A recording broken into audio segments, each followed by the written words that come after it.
From gym class to main glass, passed off.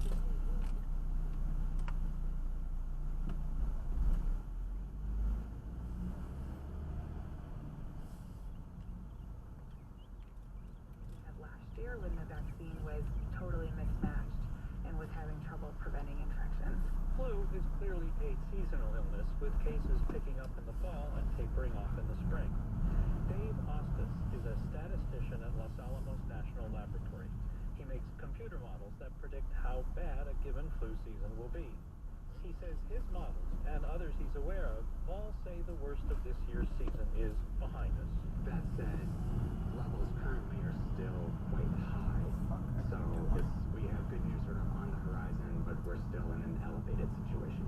So if the number of COVID-19 cases in this country goes up dramatically, for at least a while it could overwhelm a healthcare system that's been pushed pretty hard by flu. Joe Compton, NPR News.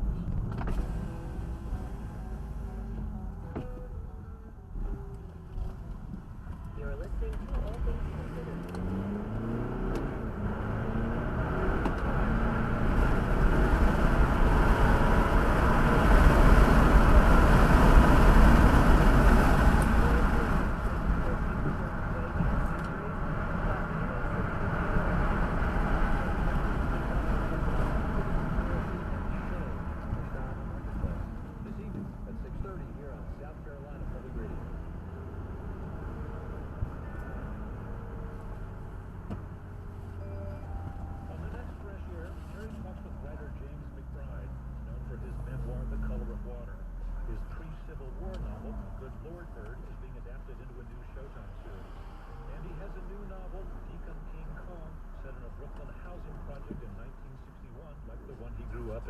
Join us.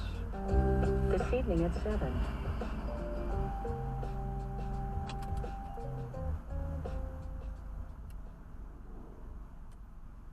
Next time on The World, we're in northern Greece, in a small town that now has big problems. Castañez sits on the border with Turkey. What was a crossing point for travelers is now a defensive line. Greek troops and riot police stand guard, ready to stop crowds of migrants. The residents of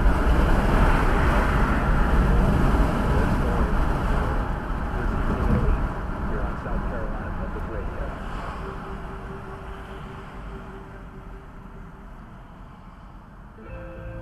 Bob Geldof has had a very public life, creating and executing Live Aid, one of the most successful concerts.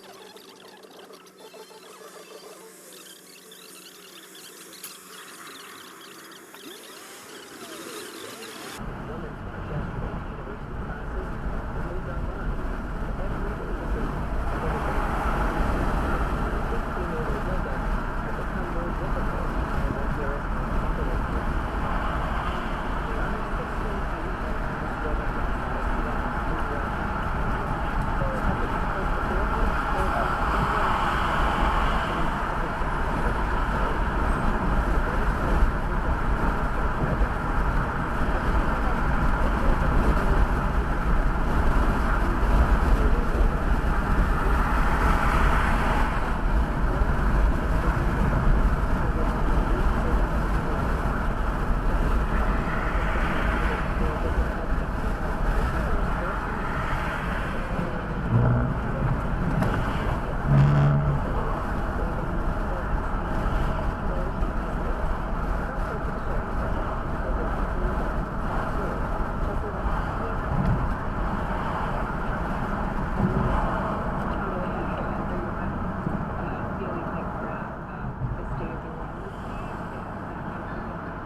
Well, they're happening across the city as Seattleites cautiously go about life despite the outbreak of the virus. And you bring your hands to your belly.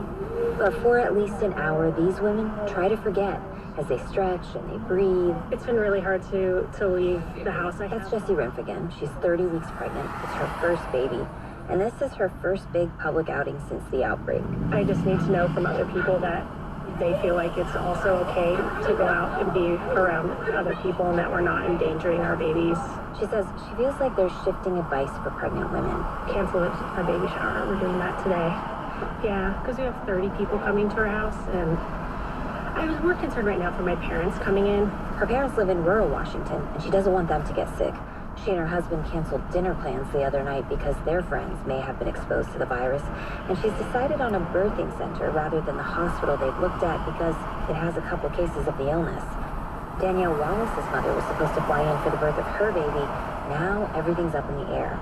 The answer to pretty much every question is, I don't know. I don't know. Jesse Rimp and Lena Stockton are both working from home. They say their city is now infamous. Yeah, I was on a meeting and I told someone I was in Seattle and they're in San Francisco, and he's like, oh, headquarters of coronavirus. Yeah, thanks. Yeah. We're the Wuhan of America. Yeah, we are. Outside, Seattle is quieter, the rush hour traffic thinner, but some people are out shopping, eating, running.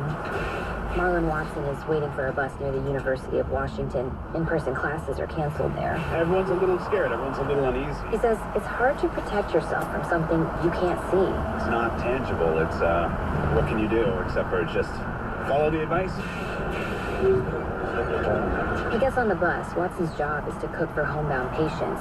They're particularly vulnerable to this disease, so he's slightly uneasy with public transportation right now. But he's got to get to lunch. I don't have a choice. Those of us that take public transportation, this is all we have. So Watson will wash his hands, try not to touch his face, and he hopes others do the same. Layla Falden, NPR News, Seattle, Washington. About 125,000 people in the U.S. are estimated to be wearing electronic ankle bracelets right now. Cities across the country are choosing to put bracelets on people rather than put people in jail. Now, Indianapolis has the nation's largest electronic monitoring program, but as Jill Sheridan of member station WFYI reports, some in the criminal justice field are having second thoughts about the practice. In the past 5 years, Indianapolis's Marion County steadily increased the number of people monitored electronically, either on pretrial or as part of a sentence. Marion County Community Corrections Director Tyler Boma says the last time they ran the numbers, we were clearly the largest municipal user of electronic monitoring of any agencies we could find. An estimated 4,300 people are monitored daily, compared to 2,700 people in all of Chicago's Cook County. Boma says the system does more than ease jail overcrowding. He says when people are out of jail, they can work, stay close to family, receive addiction treatment, and live for more lives of their own. He sees electronic monitoring as another tool that helps us raise accountability level for our clients and provide some structure for our clients so that we can work with them to raise their readiness to change level and then address those criminogenic needs, those psychosocial needs. But as the number of people wearing monitors increases, so do concerns. Fraternal Order of Police President Rick Snyder says the practice can place violent criminals back on the streets. He says the program is being violated about 100 times a month as those wearing the devices cut them off. Oftentimes, we can't begin even physically looking for them for at least usually 48 hours. In their lives around. Carolyn Vance, a social worker with the Marion County Public Defender's Office, says people assigned to wear the ankle bracelets also have to pay for them. Corrections charges a $50 fee to get them, and a daily topping out $14. For our clients who are living below the poverty line, that is a significant amount of money out of their budget every single month that could be used for other things. More cities are partnering with private companies to outsource monitoring programs. And for those companies, community corrections is a growing revenue source. Matthew D. Michelle, who studies the trend for a nonprofit research group, says this is a problem. What we're saying is that we're going to allow vendors to take over this interest. They can make money off of them, but they don't have to document anything. They don't have to know where they're at or what happens to them. None of that. D. Michelle is concerned about a lack of accountability and joins others calling for more study before expanding monitoring. But for those who wear the bracelets, it's often better than the alternative. Rashawn Bond is facing burglary charges. He wears an ankle bracelet on pre-trial. I've sat in the cell and not been able to work, not been able to see my family. Certainly, I wish that I didn't have this thing on my ankle. I feel a little bit like a tag pigeon, but it could always be worse. For those in the criminal justice system, it may be jail time. But there are still many questions about if electronic monitoring does what it purports to, and if it is good public policy. For NPR News, I'm Jill Sheridan.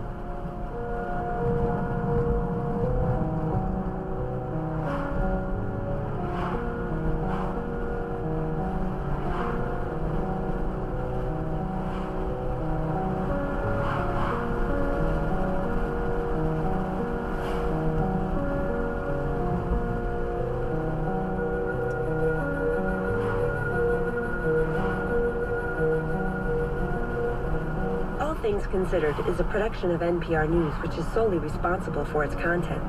Like a story you heard on this or another NPR program? Share it with a friend at npr.org. While there, you can also hear stories you missed, enjoy expanded content, or connect to your favorite member station, wherever you are. Get the NPR app for your mobile device. You can also lean back and enjoy npr.org, optimized for the iPad. This is NPR. For more than 80 years, the BBC World Service has been the globe's most comprehensive source for news. No other news organisation has a network of international correspondents, reporters and producers to rival the BBC. Whenever and wherever news breaks, the BBC World Service is there. BBC World Service, tonight at 10, here on South Carolina Public Radio.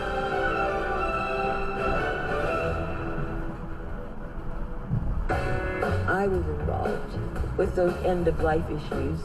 I'd given up driving because my sight was failing. I had become a park ranger at the age of 85. I mean, who does that? Join us for more true stories told live. Stories of women and power. That's on the Moss Radio Hour from PRX. This evening at 11.